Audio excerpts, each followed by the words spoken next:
जब सब ये कहें खामोश रहो, जब सब ये कहें कुछ भी न कहो, जब सब ये कहें है वक्त बुरा, जब सब ये कहें ये वक्त नहीं बेकार की बातें करने आप इसके ऊपर उंगली नहीं उठा सकते कि कोई हथेली पर पहाड़ लेकर के उड़ के एक जगह से दूसरी जगह जा सकता है। आप सवाल नहीं पूछ सकते, ये सवालों के दायरे से बाहर। आप इस बात को नहीं पूछ सकते कि कैसे कोई चांद के दो टुकड़े कर सकता है, ये सवालों के दायरे से बाहर। आप ये नहीं पूछ सकते कि कोई एक डंडा मार करके समंदर में रास्ता कैसे बना सकता है। और ये मैं सवाल आपकी ऑडियंस से भी पूछ रहा हूं कि कोई इतना उत्तेजित कैसे हो सकता है विज्ञान के प्रसार प्रचार की वजह से कि वो किसी की जान ले ले। खेती हुई बाबाओं की गुजरात में जो उगे यहाँ पर, और उसमें एक बाबा तो अभी जेल में जिंदगी काट रहे हैं और काट के बाहर आ रहे हैं। कुछ बाबा बलात्कार के उनके ऊपर चार्जेस लगे हुए हैं। ये कौन लोग थे? क्या ये सिर्फ बलात्कारी थे, या ये सिर्फ करप्ट लोग थे, या ये सिर्फ लैंड ग्रैबर्स थे? ऐसा नहीं। मेरे ख्याल में ये अंधविश्वास की फैक्ट्रीज थी, और ये फैक्ट्रीज शुरू हुई जिन्होंने अंधविश्वास के प्रोडक्ट को जगह जगह परोसा। और वो सवाल यहाँ से पैदा होते थे कि साइंस की क्या परिभाषा है, क्योंकि लोग कह रहे थे चारों तरफ कि हमारा धर्म, हमारा अंधविश्वास बहुत साइंटिफिक है। तो भाई अगर साइंटिफिक है तो अंधविश्वास को कैसे परखेंगे, साइंस को कैसे अनंत परखेंगे? બ્રહ્માંડમાં રેતીના એક કણ જેવી તેમાં કરોડો તારા છે. તેમાં એક તારો છે સૂર્ય, અને 9 ગ્રહો તેની પ્રદક્ષિણા કરે છે. તેમાંથી એક ગ્રહ છે પૃથ્વી, જે રેતીના એક કણથી પણ નાની છે. પૃથ્વી પર જીવન છે. तो आप अपने को बेहतर अगर नहीं बना रहे हैं तो गुजरात भी बेहतर नहीं हो सकता, और देश भी बेहतर नहीं हो सकता, और मानवता भी बेहतर नहीं हो सकती।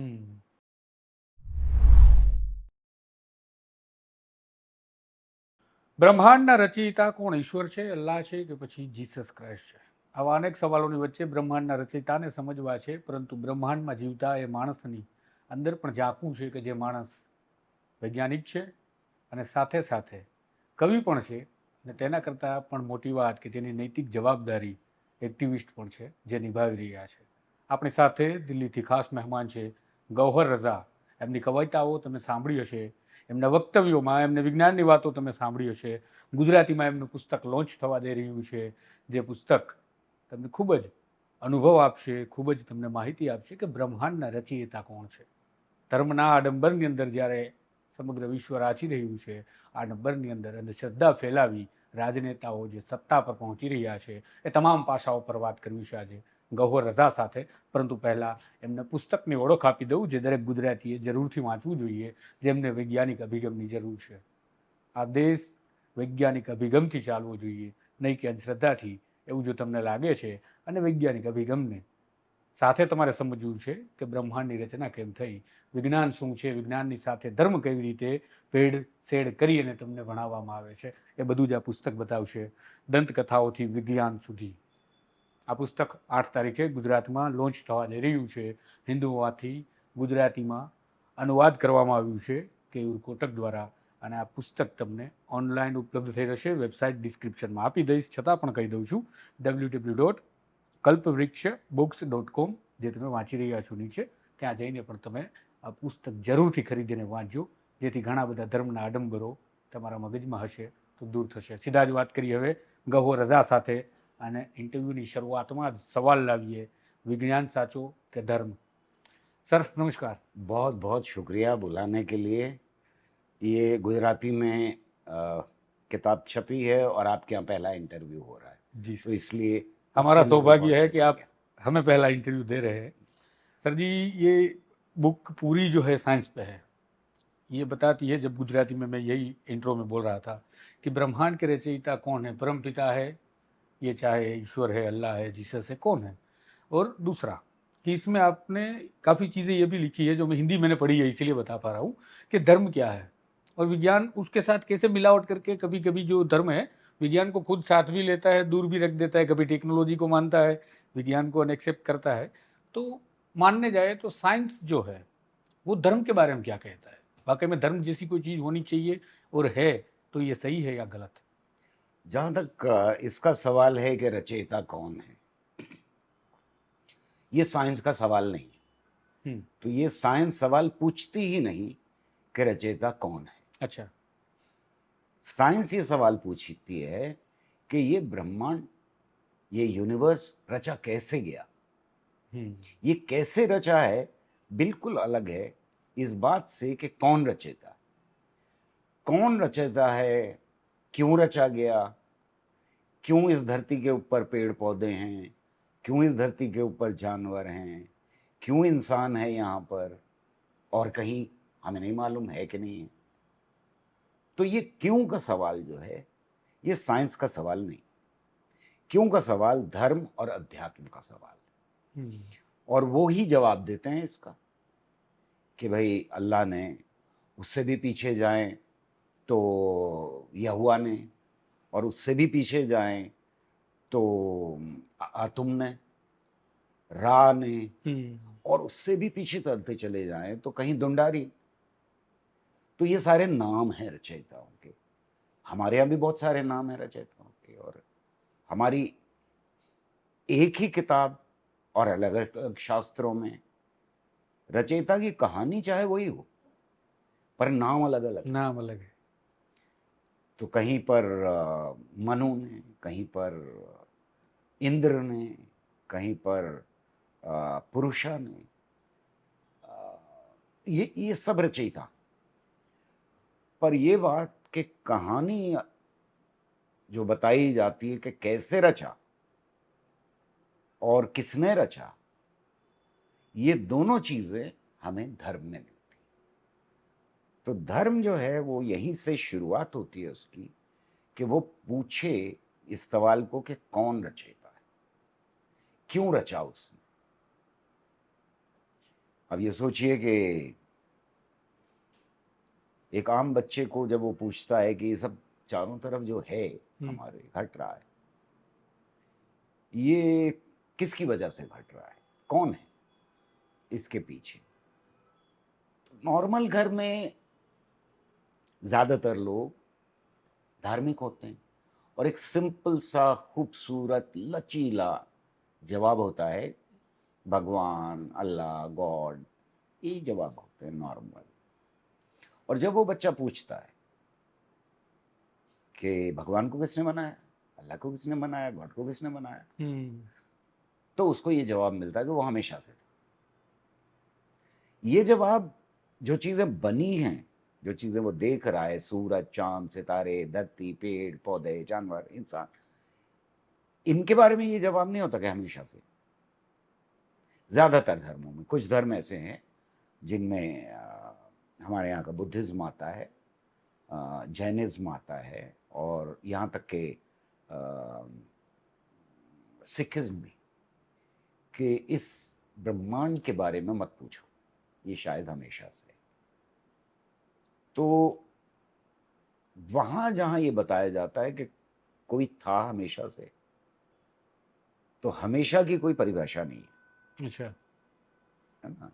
हमेशा का क्या मतलब, आप उस पर उंगली नहीं रख सकते। 100 साल, 200 साल, 2000 साल, 2 लाख साल, 2 करोड़ साल, आप उस पर उंगली नहीं रख सकते। तो हमेशा का मतलब क्या है। और फिर उसे अचानक कैसे ध्यान आ गया कि भाई आप इतने जमाने से अकेले थे, और फिर एकदम से ध्यान आया, अच्छे सब बनाते हैं। यही है कहानी, यही है कहानी ज्यादातर धर्मों के अंदर, कि एक दिन कोई ताकत थी जिसने ये सोचा कि ये पूरा ब्रह्मांड रचा जाए। साइंस ये सवाल नहीं पूछती, विज्ञान ये सवाल पूछता है कि ये कैसे बना। तो कैसे का सवाल साइंस का सवाल है, और क्यों का सवाल धर्मों का सवाल। तो हर चीज में हम ये सवाल पूछते हैं। आप वैसे आप सब जगह बोलते हैं ये चीज कि सवाल पूछना जैसे इंसानों ने शुरू किया है, तो ऐसे जानवरों ने भी किया है या नहीं किया, उस तक आप अभी तक शायद मुझे पता है तब तक नहीं पहुंचे। लास्ट इंटरव्यू तक मैंने देखा है तो। करेक्ट। पर ये सवाल पूछने की चीज़ों में कहीं न कहीं आवाज़ दबाई जाती है। साइंस पे बात आगे करनी ही है, हम्म, पर आपकी एक जो नज़्म है सच ज़िंदा है, हम्म, वहाँ पे आप ये बात बकाया पूरे तरीके से कह देते हैं, सारी चीज़ें जो नज़्म के कुछ चंद अल्फाजों में आपकी बयां हो जाती है। तो अगर आप ये बताएं। मेरे ख्याल में ये इंसान ने एक बार सवाल पूछने शुरू किए तो फिर कोई ऐसा नहीं था कि रोक सके। हम्म, इंसानियत को नहीं रोक पाया, कभी कोई नहीं रोक पाया। हालांकि जब धर्मों का उदय हुआ तब हर धर्म का ऐसा रवैया रहा समाज की तरफ कि कुछ सवाल पूछे जा सकते हैं, पर वो एक दायरे के अंदर पूछे जा सकते हैं,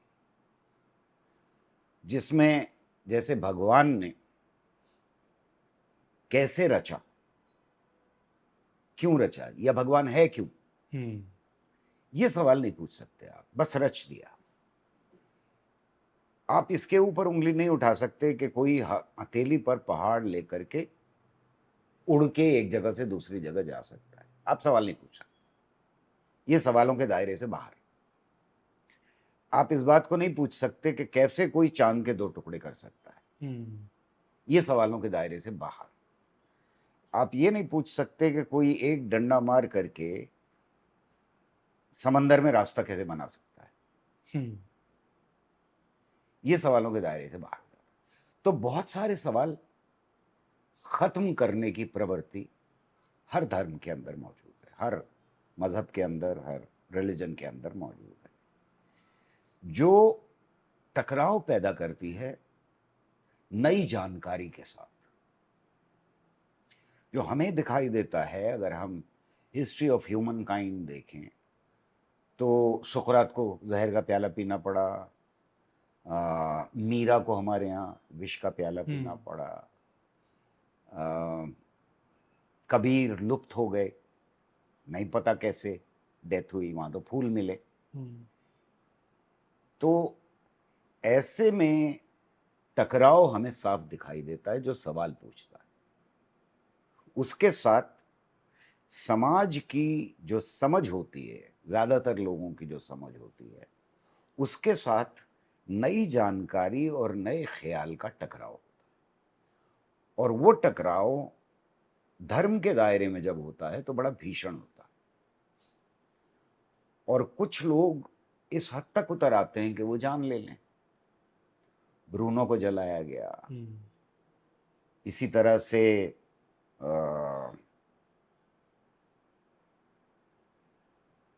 बहुत सारे साइंटिस्ट को अलग अलग सभ्यताओं में बलि देनी पड़ी। हमें मालूम है कि यूरोप की हिस्ट्री ज़्यादा मालूम है सभी को, तो मालूम है कि किस तरह से कॉपरनिकस की किताब 50 साल बाद, 60 साल बाद बैन की गई, गलीलियो को नज़रबंद कर दिया गया। लेकिन उससे पहले अगर नज़र डालें तो भी कोई बहुत अच्छा सिनेरियो नहीं दिखाई दे रहा।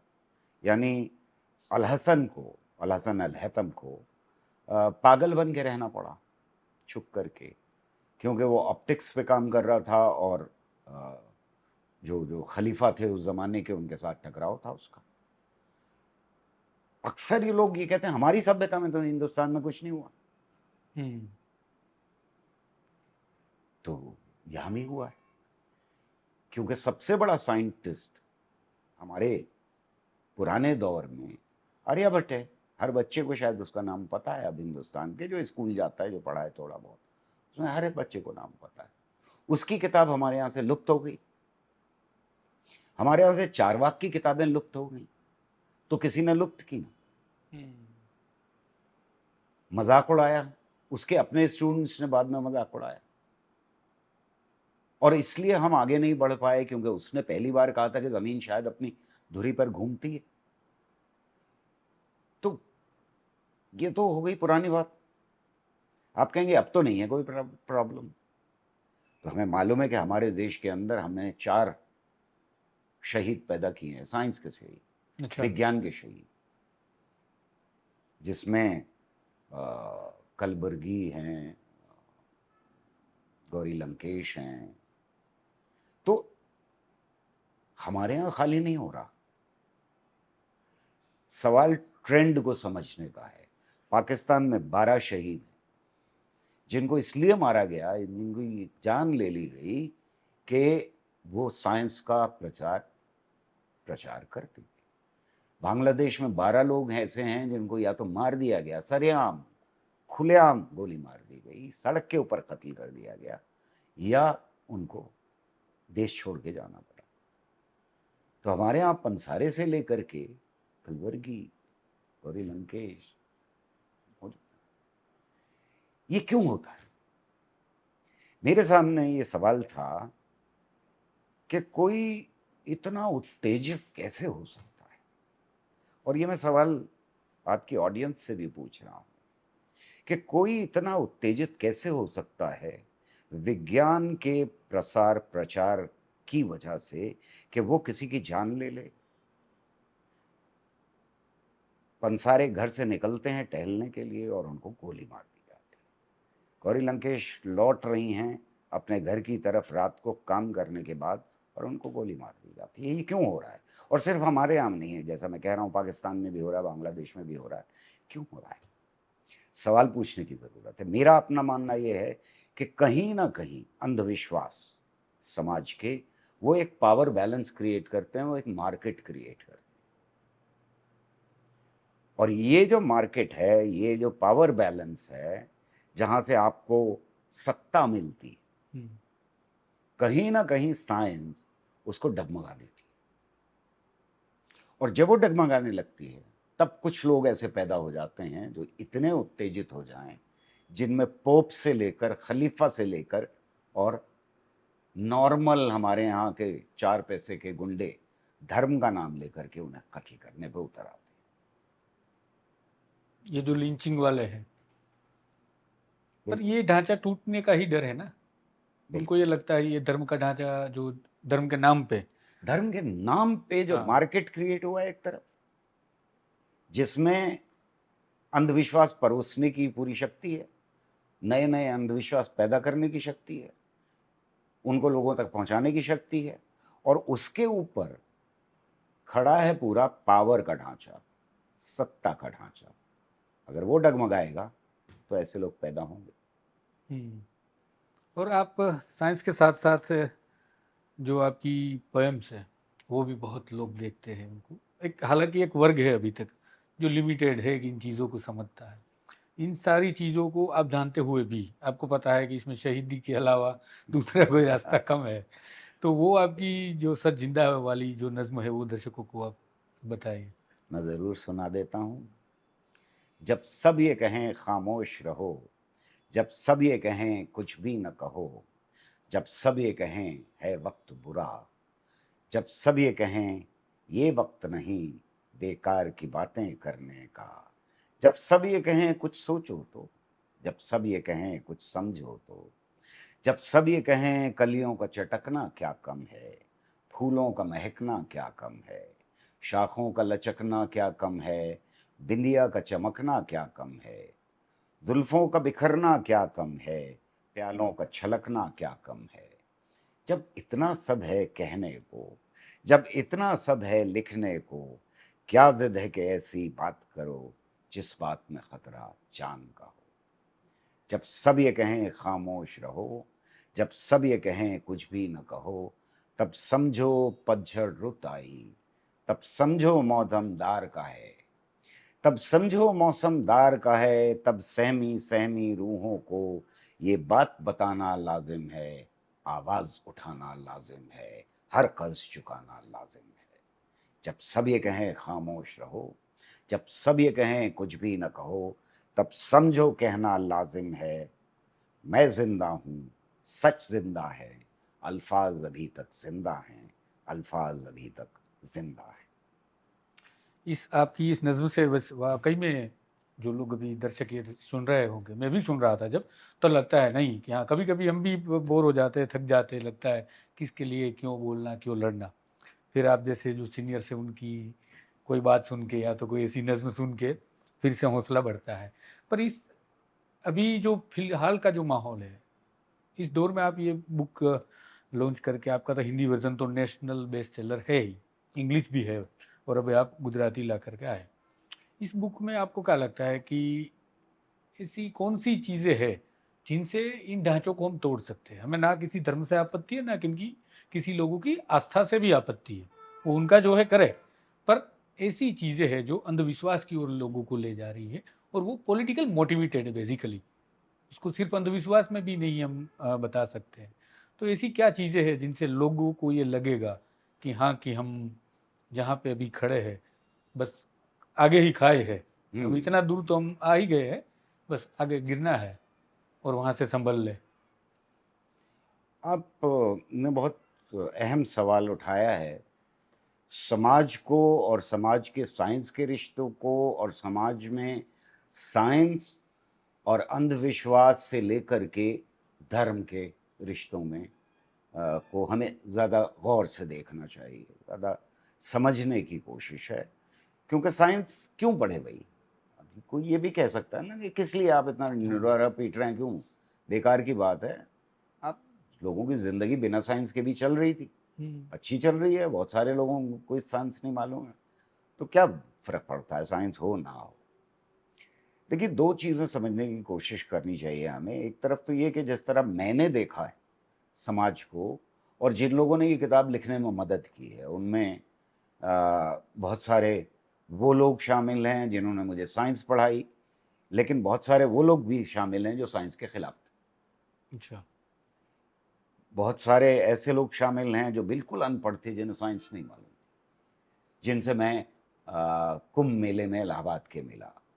वो भी शामिल हैं जो टेलीविज़न के ऊपर बहसों में आए और जिनकी रोज़ी-रोटी अंधविश्वास पर उस थी, चाहे वो मुसलमान हों, हिंदू हों, ये नेता थे, क्रिश्चियंस हों, ये नेता थे।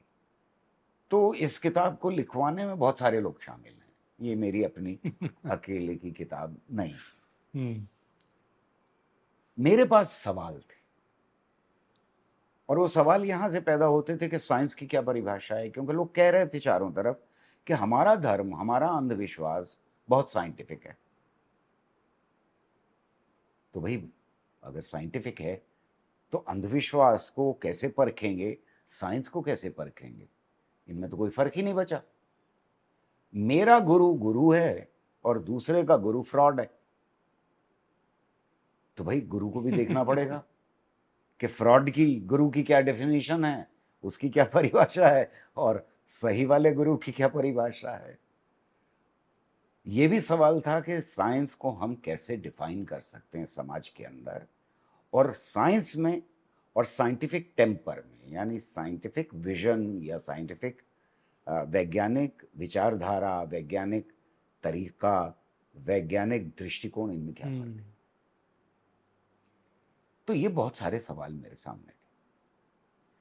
ये मेरे ख़्याल में हर एक के सामने होते हैं, और इसलिए किताब लिखने की ज़रूरत पड़ी कि क्या मेरा अनुभव, औरों का भी अनुभव है, इसके ऊपर कुछ तो डिबेट होना चाहिए। और सबसे बेहतर तरीका मुझे लगा कि अब मैं इसके ऊपर एक किताब लिख दूँ। और मुझे खुशी है कि नौजवानों ने इस किताब को बाहें खोल के इस किताब का स्वागत किया है, जिसका मतलब ये है कि उनके अंदर जिज्ञासा है, नए तरीके से ज़िंदगी को, नए तरीके से ब्रह्मांड को, नए तरीके से समाज को देखने की इच्छा है। वरना कोई क्यों खरीदता और क्यों बेस्टसेलर होता? अब जिन हज़ारों लोगों ने खरीदी है ये किताब, वो मेरे कोई जानने वाले तो हैं नहीं कि भाई आप किताब लिखें तो आपके दोस्त अहबाब खरीद लेते हैं।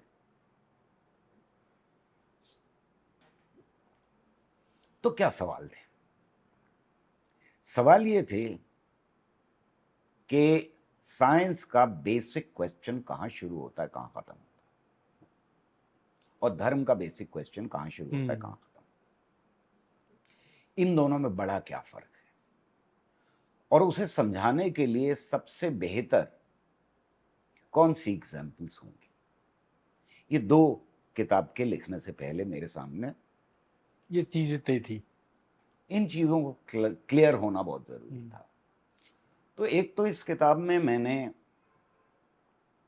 2 मेजर साइंस से एग्जाम्पल ली हैं, जिसमें एक ब्रह्मांड या यूनिवर्स की उत्पत्ति है, और दूसरे धरती पर जिंदगी की उत्पत्ति है। ये दो मेजर एग्जाम्पल्स हैं जो मैंने लिए हैं साइंस का पक्ष समझाने के लिए कि साइंस क्या होती है। दूसरी तरफ धर्मों को समझाने के लिए कि धर्म क्या होते हैं, उनको समझाने के लिए मुझे सिर्फ ये 4 बड़े धर्मों पे नहीं रुक पाया मैं, और मुझे पीछे जाना पड़ा। यानी अफ्रीका के जो जो मिथक थे वहाँ, मेसोपोटामिया के मिथक, इजिप्ट के मिथक, Roman civilisation, Indian civilisation, Chinese civilisation, Greek civilisation, Japanese civilisation, या साउथ अमेरिकन जातियों की, जनजातियों के देखने और परखने पड़े, जिसमें से कुछ चूज किए मैंने, ताकि मैं ये देख सकूं कि वहां क्या है, धर्मों से कोई लेना देना है इन मिथकों का या नहीं। तो ये महसूस हुआ कि शुरुआत के जो मिथक हैं इंसान के, वो पैदा कैसे हुए, ये एक बड़ा बड़ा जरूरी सवाल सामने आ गया। मिथक की जरूरत ही क्यों पड़ी? जरूरत क्यों पड़ी? तो देखिए, एक तरफ तो युवल हरारी लिखते हैं कि मिथक जो है वो लोगों को जोड़ने के लिए इस्तेमाल किया गया। क्या यही था खाली मामला?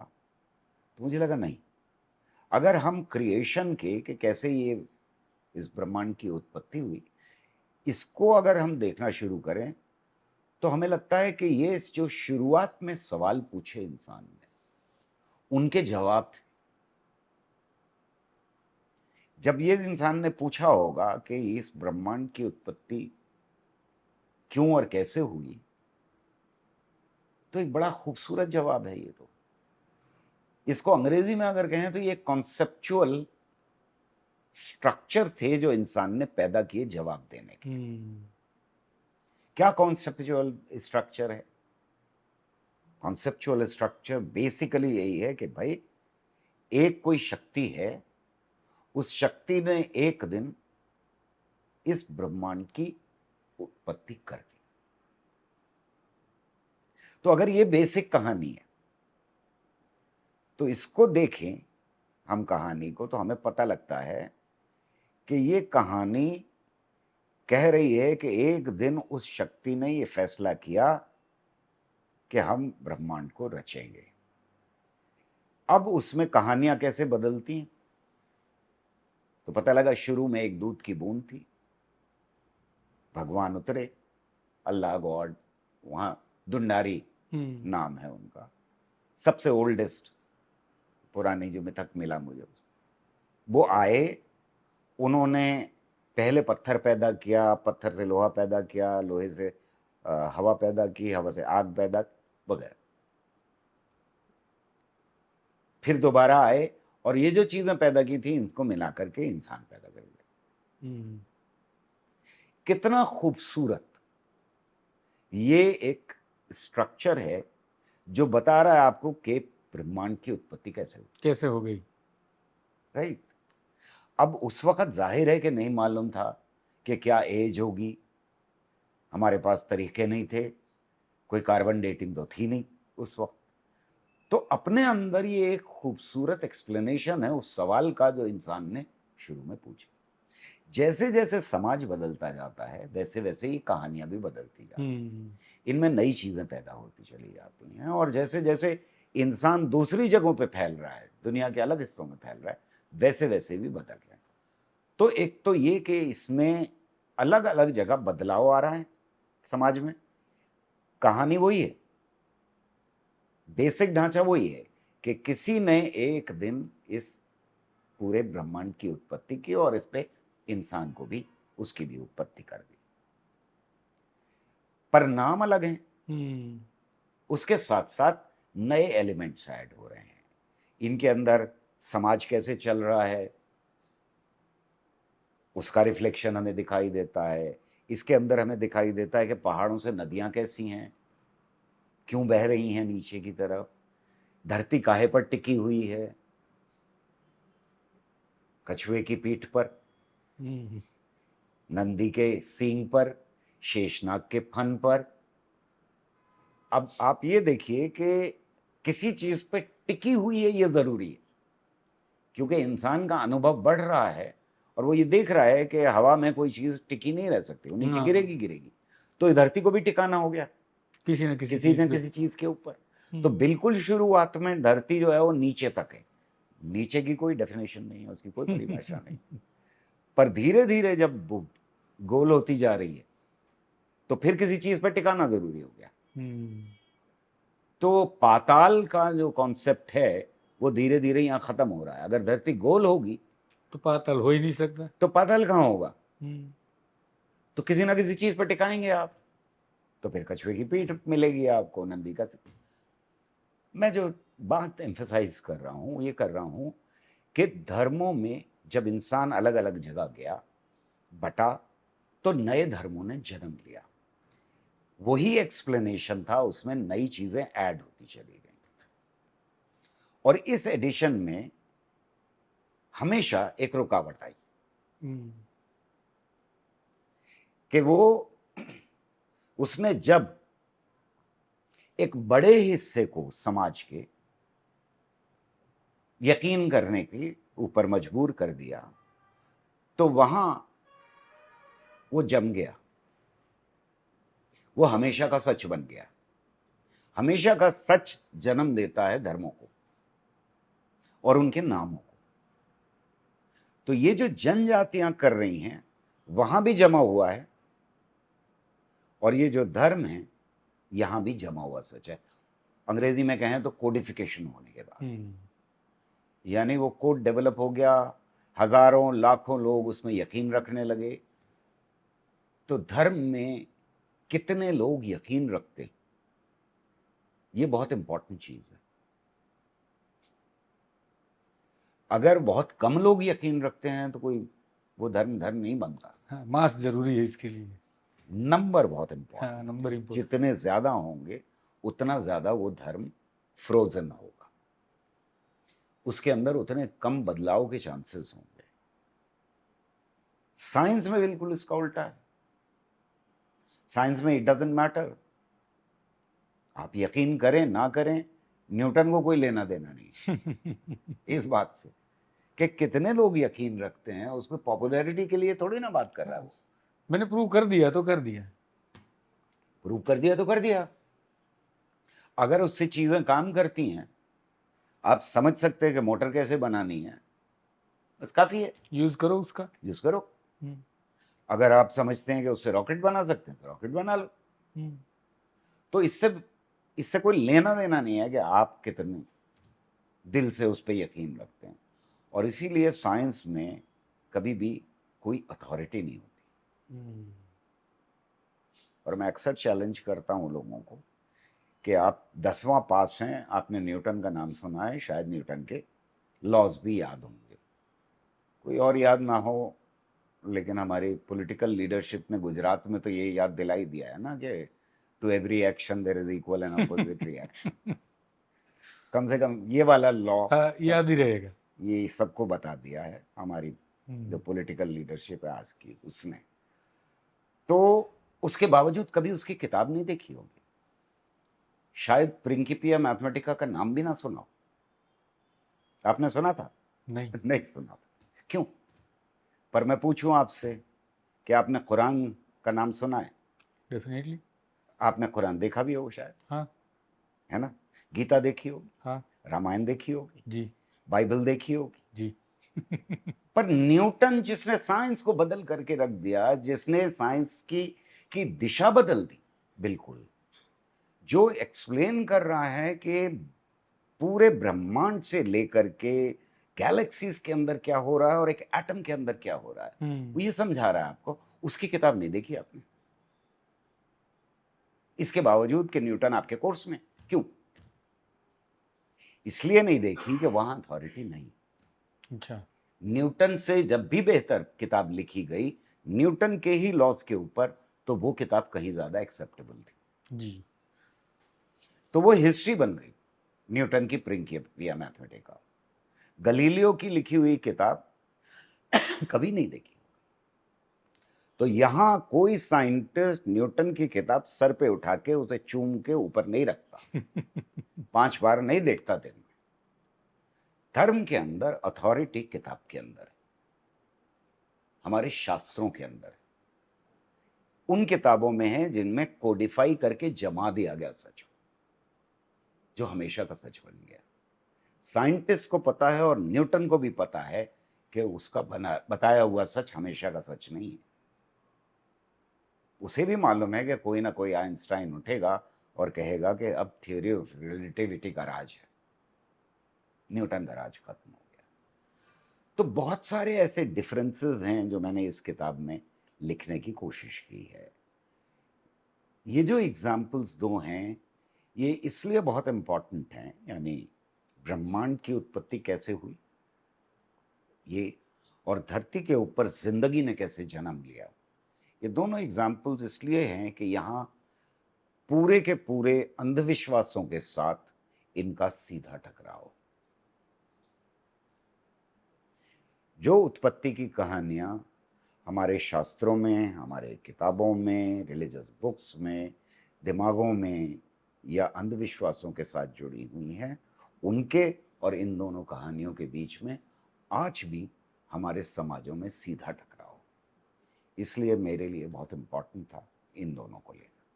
सर एक चीज़ और भी है कि आप साइंस के ऊपर बड़ा अच्छा बोल भी लेते हैं, लिख भी लेते हैं, समझा भी देते हैं, पोएम भी हो गई आपकी कि आप बहुत बढ़िया पोएट भी है। एक सवाल ये है एक्टिविज्म, आप डेमोक्रेसी के लिए बार बार आवाज़ उठाते हैं, ह्यूमैनिटी के लिए आवाज़ उठाते हैं, तो ये सारी चीज़ें ज़्यादातर हम जो स्कॉलर लोग हैं वो या तो दबे दबे सुर में उठाते हैं या तो उठाते ही नहीं या तो बचते हैं।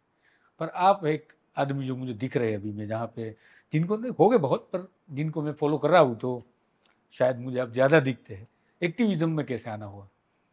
एक्टिविज्म में आने के लिए किताब का जो आखिरी 2 पैराग्राफ्स हैं उन पे नज़र डाल लें आप। अगर आप अपने रीडर्स को आखिर के 2 पैराग्राफ बताएं तो वो एक्टिविज्म की तरफ ले जाने के लिए काफ़ी है। अच्छा, इसके ऊपर हम एक वीडियो और भी बनाएंगे वैसे, पर अभी थोड़ा गुजराती में है, आपको दर्शकों ने गुजराती में ज बतावीए कि શા માટે એક્ટિવિઝમ આવ્યા, સાયન્ટિફિક ટેમ્પરામેન્ટ એટલે કે વૈજ્ઞાનિક અભિગમને જે આપણે સમજવું હોય તો તેમાં એક મંદાકિની છે આકાશગંગા, આ અનંત બ્રહ્માંડમાં રેતીના એક કણ જેવી, તેમાં કરોડો તારા છે, તેમાં એક તારો છે સૂર્ય અને 9 ગ્રહો તેની પ્રદક્ષિણા કરે છે. તેમાંથી એક ગ્રહ છે પૃથ્વી, જે રેતીના એક કણથી પણ નાની છે. પૃથ્વી પર જીવન છે, જીવન અલગ અલગ સ્વરૂપે અસ્તિત્વ ધરાવે છે અને તેમાંથી એક સ્વરૂપ છે માનવ, એટલે કે આપણે. પૃથ્વી વિશિષ્ટ છે, મહત્વહીન હોવા છતાં વિશિષ્ટ કારણ કે તેની પર મનુષ્યો રહે છે. મનુષ્ય સવાલ પૂછે છે, જવાબ શોધે છે અને આ જ પ્રક્રિયા સ્વરૂપે પરિવર્તન લાવે છે. મનુષ્ય બ્રહ્માંડના નિયમોને સમજીને પ્રગતિના માર્ગે ચાલવાનું શીખ્યો છે. આ ઉપલબ્ધિ અન્ય કોઈ જીવ મેળવી શક્યો નથી. વિજ્ઞાનનો માર્ગ મુશ્કેલ છે, પરંતુ આ જ એક માર્ગ છે જેને આપણે સતત શોધખોળનો માર્ગ કહીએ છીએ. આ મહત્વહીન પરંતુ વિશિષ્ટ ગ્રહને કુદરતી આફત, ટેકનોલોજી કે સ્વયં માનવથી ખતરો પેદા થશે ત્યારે વિજ્ઞાન જ આપણને તેમાંથી બચવાનો માર્ગ આપશે. પરંતુ વિજ્ઞાનની આ સફરની આગેકૂચ માટે સામાજિક શાંતિ, પ્રેમ અને ભાઈચારો જાળવવો જરૂરી છે. જે સમાજ હિંસાના માર્ગે ચાલે તે વધારે સમય સુધી વિજ્ઞાનના માર્ગે ન ચાલી શકે. હિંસા, નફરત અને યુદ્ધ આ વિજ્ઞાનની પ્રગતિ માટે સૌથી મોટા અવરોધ છે. વૈજ્ઞાનિકોનો સમાજ કોઈ પણ ડરથી મુક્તિ અને શાંતિની સૌથી મોટી ભેટ ધરી શકે છે. ડરથી મુક્તિ એટલે કોઈ પણ સવાલ ડર વિના પૂછવાની આઝાદી, શાંતિ એટલે એ સવાલોનો જવાબ શોધવાની સ્વતંત્રતા. વિજ્ઞાન શા માટે જરૂરી છે? એમને એક્ટિવિઝમ પકડ્યું એમનું કારણ આ બતાવી રહ્યા છે 2 પેરાગ્રાફ. ઘણું બધું એ 2 પેરાગ્રાફમાં આપણે વાંચ્યું. મુખ્ય ઉદ્દેશ માનવતા, માનવ સભ્યતાની પ્રગતિના પંથે લઈ જવાનું છે, નહીં કે રાજકીય એજન્ડાનો શિકાર બની અધોગતિના પંથે, જે ક્યારેક તમને ધર્મના નામે અફીણ પીવડાવવામાં આવે છે. એ જે નશો છે એ નશામાંથી બહાર નીકળશો તો વિશ્વ તમને ઘણું બધું કહેશે, વિશ્વને તમે ઘણું બધું પૂછશો અને ડર જતો રહેશે ખાસ તો. मैंने गुजराती में बताया कि अगर आप वैज्ञानिक अभिगम के साथ जीते हैं तो सबसे पहली चीज़ जो है वो डर तो निकल ही जाएगा, नशा उतर जाएगा, वो धर्म का तो उतर ही जाएगा, पर डर चला जाएगा। एक आपकी एक नज़्म मुझे याद आ रही है, शायद बहुत पुरानी है, 2-3 साल हो गए होंगे जब मैंने सुनी, तो काफ़ी बार है वैसे बाद में। साजिश, शायद वो साजिश साजिश। आपकी, हाँ, एक आपकी नज़्म जी है, जी जी। वो दर्शकों को एक बार आप सुनाए तो। जब साजिश हादसा कहलाए और साजिश करने वालों को गद्दी पे बिठाया जाने लगे, जमहूर का हर एक नक्श कदम ठोकर से मिटाया जाने लगे, जब कमजोरों के जिस्मों पर नफरत की सियासत रक्स करे। इसमें कुछ हिस्से सुना देता हूं, लंबी है हाँ हाँ हाँ। इसलिए। जब कमजोरों के जिस्मों पर नफरत की सियासत रक्स करे और इज्जत लूटने वालों पर खुद राज सिंहासन फख्र करे, जब जेल में बैठे मुजरिम को हर एक सहूलत हासिल हो और हर बाइज्जत शहरी को सूली पे चढ़ाया जाने लगे, जब मुंसिफ सहमे सहमे हों और मांगे भीख हिफाजत की, ऐवान सियासत में पैगम जब धर्म के नारे उठने लगें और मंदिर मस्जिद गिरजा तक हर एक पहचान सिमट पाए, जब लूटने वाले चैन से हों और बस्ती बस्ती भूख उगे, जब काम तो मांगे हाथ मगर कुछ ना हाथ ना आए हाथों के, जब काम तो मांगे हाथ मगर कुछ हाथ ना आए हाथों के, तब समझो हर एक घटना का आपस में गहरा रिश्ता है। ये धर्म के नाम पे साजिश है और साजिश बेहद गहरी है। तब समझो मजहब व धर्म नहीं, तहजीब लगी है दाव पर, रंगों से भरे इस गुलशन की तकदीर लगी है दाव पर। उठो के हिफाजत लाजिम है तहजीब के इस खाने की, उठो के हिफाजत लाजिम है हर जाम की, हर पैमाने की। और यही मुझे एक्टिविज्म की तरफ ले जाता है।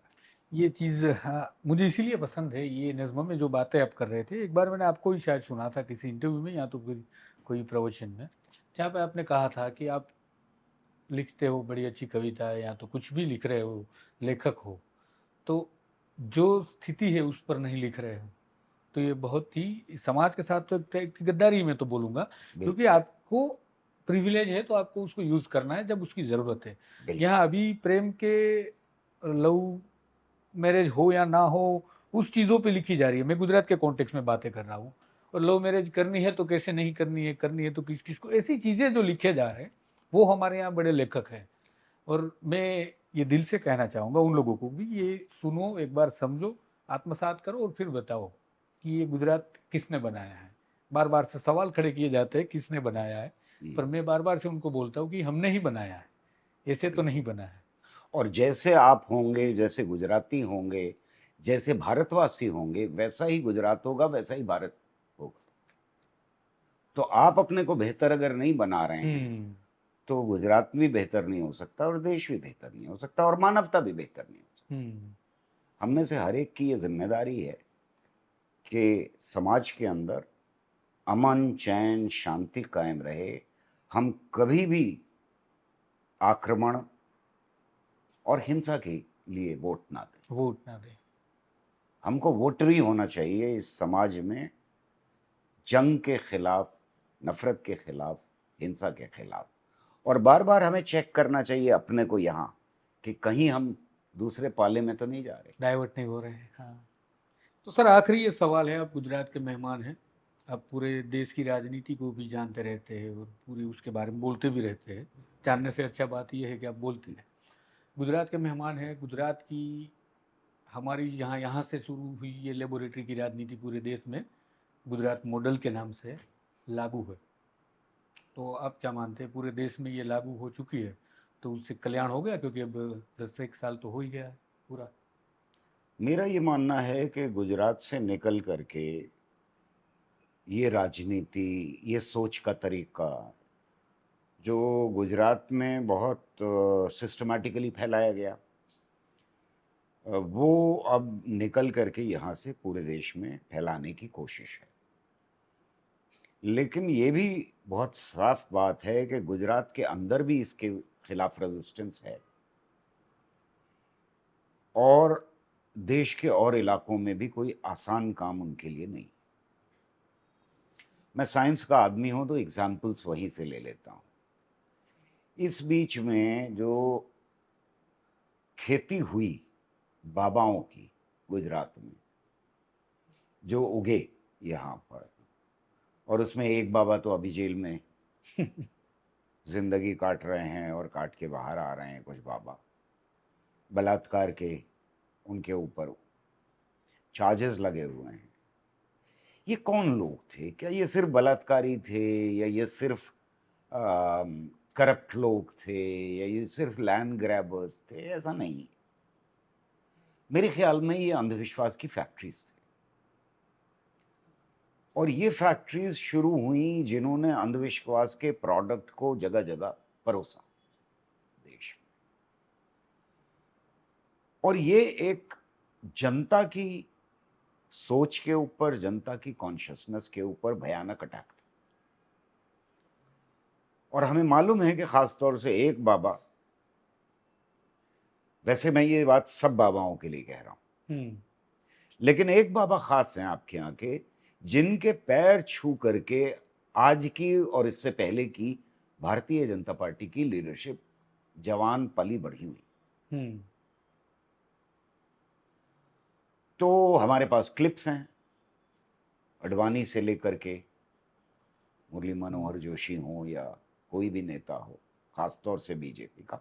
और ऐसा नहीं है कि सिर्फ ये नेता बीजेपी के नेता हैं, उसके बाहर के नेता भी ऐसे हैं बहुत सारे, पर बीजेपी में सबसे ज्यादा है। वो नेता अंधविश्वासों के प्रोडक्ट के ऊपर पले बढ़े और जवान हुए।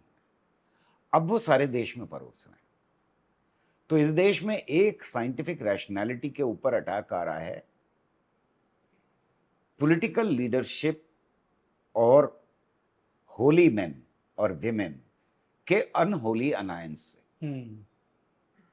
इनके बीच में जो गठबंधन हुआ है वो भयानक है देश के लिए। अब जब ये कॉन्शियसनेस, ये समझ, ये सोच ले करके कोई प्रधानमंत्री की सीट पे बैठता है, एजुकेशन मिनिस्टर की सीट पे बैठता है और होम मिनिस्ट्री की सीट पे बैठता है, तो इसका क्या नतीजा होगा देश में? इसका नतीजा ये होगा कि आप साइंस को तो समझते नहीं। साइंस को तो आप कहते हैं रडार, अगर बादल हैं तो उनके पीछे से छुप के जा सकते हो, रडार नहीं कैच करेगा। तो साइंस नहीं समझते आप। आप कहते हैं कि प्लास्टिक सर्जरी का प्रमाण गणेश जी हैं, तो साइंस आपको नहीं आती और सीखना भी नहीं चाहते, क्योंकि जब आप प्रधानमंत्री की या मिनिस्टर की गद्दी के ऊपर बैठे हुए हैं तो फिर सारे देश के साइंटिस्ट आपके कमांड पे हैं। आप उनसे पूछ सकते हैं कि भाई ये बात कहनी चाहिए या नहीं कहनी चाहिए, साइंटिफिक है या नहीं। नहीं, ये बाबाओं का असर अब पहुंच रहा है एजुकेशन सेक्टर तक। अलग अलग जो मिनिस्ट्रीज हैं उनके अंडर जो अलग अलग संस्थाएं हैं वहां तक, यानी अब तो मैंने सुना है कि इवन मिलिट्री तक पहुंच रहा है कि वहां प्रवचन दिए जा रहे हैं। मुझे मालूम नहीं, लेकिन वहां तक सुना है इस बात को। तो एटॉमिक एनर्जी से लेकर के, संस्थानों से लेकर के, आप एजुकेशन सेक्टर तक क्या पॉलिसीज अपनाएंगे? वही पॉलिसीज अपनाएंगे जो अंधविश्वास फैलाने के लिए कारगर होंगी। अपने बच्चों को आप बाहर पढ़ाएंगे। पाकिस्तान में एग्जैक्टली यही हुआ था कि पॉलिटिकल लीडरशिप ने बाबाओं के साथ मिलकर, पाकिस्तान में मुस्लिम बाबाओं के साथ मिलकर के आम जनता के लिए एक ऐसा माहौल पैदा किया जिसमें अंधविश्वास पनप सकें, पल बढ़ सकें, नए नए अंधविश्वास पैदा हो सकें। और अपने बच्चों को बाहर भेज दिया आपने, फिर वहां से वो पढ़ के आएंगे, हायर एजुकेशन कर लेकर के आएंगे। तीसरा जो बड़ा अटैक है वो डायरेक्टली है, जैसा मैंने कहा कि पॉलिटिकल लीडरशिप अगर ये सिग्नल देती है कि सिर्फ एजुकेशन सेक्टर में नहीं, हर जगह अंधविश्वास के ऊपर काम होगा। तो फिर आप डेटा भी कलेक्ट नहीं करेंगे, तो फिर आप सेंसस भी नहीं कराएंगे, तो सेंसस नहीं हुआ है। अब सुगबुक आ रही है कि सेंसस शायद फिर से होने वाला है, तो आप डेटा भी कलेक्ट नहीं करेंगे, और डेटा कलेक्ट करेंगे तो या तो उसको सिर्फ अपने तक रखेंगे, उसमें से जो डेटा आपको लगेगा कि आपकी ताली बजाने वाला है उसको रिलीज करेंगे, जो नहीं है उसको छुपा लेंगे। तो साइंटिफिक इंस्टीट्यूशंस अब क्या करेंगे? अब साइंटिफिक इंस्टीट्यूशंस अपने को अलाइन करना शुरू करेंगे, क्योंकि पॉलिटिकल लीडरशिप ने तो ये सिग्नल दे ही दिया कि भाई अब ऐसे ही चलेगा देश। साइंटिफिक टेम्पर की ज़रूरत नहीं है, वैज्ञानिक दृष्टि की ज़रूरत नहीं है देश को, और विज्ञान की भी ज़रूरत नहीं है। तो विज्ञान के प्रोजेक्ट्स देने के बजाय department of science and technology क्या प्रोजेक्ट्स देगा? जाओ सरस्वती रोवर ढूंढो, जाओ गोबर में सोना ढूंढो, जाओ गौमूत्र की अच्छी अच्छाइयां ढूंढो। तो पहले से कंक्लूजन दे दिया गया, and I am serious about it, because मैं परेशान हूं इसको लेकर के कि department of science and technology का बजट इतना सा है, 0.5% ऑफ जीडीपी हम रिसर्च, साइंटिफिक रिसर्च पे खर्च करते हैं, और उसमें से आप देना शुरू कर दीजिए कि भूतों को ढूंढो। एक आईआईटी में बिठा दीजिए एक प्रोफेसर को, उसको डायरेक्टर बना दीजिए, और वो कहे कि मैं भूतों से बात करता हूं, मैं आत्माओं से बात करता हूं, तो क्या माहौल पैदा होगा? तो आप ना सिर्फ ये कि प्रोजेक्ट्स में से पैसा काट रहे हैं सही साइंस करने के लिए, बल्कि एक आप माहौल पैदा कर रहे हैं आईआईटीज के अंदर, यूनिवर्सिटीज के अंदर, कॉलेजेस के अंदर, इंस्टीट्यूशंस के अंदर, कि भाई तुम्हें कुछ साइंस करने की जरूरत नहीं है, तुम इतना करो कि गोबर में सोना तलाश करो। सही साइंस करने के लिए पैसा खत्म, घटता चला जाएगा, बढ़ा तो रहे नहीं आप। तो 5 गव्वे के ऊपर रिसर्च करो, एडम्स ब्रिज को ये कहो कि वो हनुमान ब्रिज है, सरस्वती रिवर तलाश करो, संजीवनी बूटी ढूंढने निकल पड़ो, साइंटिस्ट यही करेगा। तो साइंस के ऊपर इस वक्त भयानक अटैक है। जो बात आपने कही और जो सवाल आपने उठाया वो इसलिए भी इंपॉर्टेंट हो जाता है कि हमारी अवाम की नजरें उस पर है ही नहीं। ये पता ही नहीं चल रहा कि क्या हो रहा है। हम 2000 तक चाइना के बराबर थे साइंस एंड टेक्नोलॉजी पब्लिकेशंस में, और आज चाइना ने हमें कहां पीछे छोड़ दिया है हमें पता भी नहीं। जो पब्लिकेशंस हैं हमारे रेप्यूटेड पीयर रिव्यूड जर्नल्स में, वो किस तरह नीचे आए और चाइना कहां निकल गया आगे, हम अब आवाज भी नहीं दे पा रहे। तो जो साख 70 साल में बनी थी आईआईटीज की, आईआईएम्स की, एटॉमिक एनर्जी की, डीआरडीओ की, सीएसआईआर की, डीबीटी की, ये जो साख बनी थी 70 साल में, दुनिया की नजरों में हम, पाकिस्तान हो, बांग्लादेश हो, म्यांमार हो, श्रीलंका हो, हमारे जो पड़ोसी देश हैं, हम उनसे कहीं ऊंचे आके जाते थे। अब वो भरोसा उठ गया। आप ठीक है, स्टार्टअप स्टार्टअप स्टार्टअप, आप क्या पैदा कर रहे हैं? साइंटिस्ट पैदा नहीं होते स्टार्टअप से, टेक्नीशियंस पैदा होते हैं। आप दुनिया के मार्केट में टेक्नीशियन जरूर भेज पाएंगे, साइंटिस्ट नहीं भेज पाएंगे। वो जो खड़े हो सकें दुनिया में साइंटिस्ट के कंधे से कंधा मिला करके और कहें कि हमें एटॉमिक एनर्जी भी आती है, हमको स्पेस साइंसेस भी आती हैं, हम डीएनए के बारे में भी जानते हैं, और हमने सारे देश का डीएनए सैंपलिंग की है, हमें स्टैटिस्टिक्स भी आती है, हमें मैथमेटिक्स भी आती है, आप नहीं कह पाएंगे कल। अगली जनरेशन्स के लिए ये बहुत नुकसानदेह बात है। एक थोड़ी अभी जी नहीं भरा, एक बात करनी है उससे पहले, क्योंकि ज़्यादा हंसने की बात तब आई थी जब राफेल विमान को हम लाए। एक तो हम किसी देश से खरीद रहे, टेक्नोलॉजी किसी और की है, फिर उसमें नींबू मिर्चे के वो पूरी टांग करके हम लाते हैं, वहाँ पे उसकी पूजा करते हैं। और राफेल को लाने के लिए शायद मिग विमान को पायलटिंग एक्सपोर्टिंग उसकी सुरक्षा के लिए भेजा गया था। जब हम यहाँ पे सारे पत्रकार मित्र हंस रहे थे कि एक तो खुद हमारी रक्षा करने के लिए जो आ रहा है उसको नींबू मिर्ची की रक्षा की जरूरत है तो देश को ही बांध दो, और दूसरा कि उसके लिए मिग को भेजा जा रहा है उसको सुरक्षा देने के लिए, तो ये मामला कुछ गले नहीं उतरने वाला कि ये हमारी सुरक्षा राफेल से कैसे करेंगे। ये तो मजाक की बात है, पर हम बच कैसे सकते हैं, विज्ञान हमें कैसे बचा सकता है इन माजरों से? देखिए, आप तो पत्रकार हैं, हम्म। आप हंस सकते हैं, जैसा आपने कहा कि हंसी आ रही थी। हम्म। एक साइंटिस्ट की आंखों में आंसू आ जाने चाहिए, हम्म। क्योंकि ये बहुत गहरा मैसेज दे रहे हैं हम्म। समाज को, देश को बहुत गहरा मैसेज दे रहे हैं कि राफेल बनाना, मिग बनाना दूसरों के ऊपर छोड़ दो। हम्म। भारत सिर्फ नींबू चढ़ा सकता है। तुम्हारा काम नींबू चढ़ाना है, मिर्चे चढ़ाना है, तुम्हारा काम नहीं है उस टेक्नोलॉजी को मास्टर करना। और उस टेक्नोलॉजी को मास्टर करने के लिए बिना साइंस के वो मास्टर की ही नहीं जा सकती। तो साइंस को खत्म कर दो तो तुम हमेशा दूसरे के आगे हाथ जोड़ कर खड़े रहोगे। जैसे चाइना धमकी देता है तो तुम खामोश हो जाओगे, फिर उसके बाद ट्रंप आ जाएगा, तुम्हें गालियां देगा, उसकी गालियों में आ जाओगे, फिर उसके बाद तुम पुतिन की तरफ मुंह उठा करके देखोगे कि वो क्या दे रहा है, हमारी झोली में क्या डाल रहा है, कौन सा दान देने के लिए वो हिंदुस्तान आ रहा है।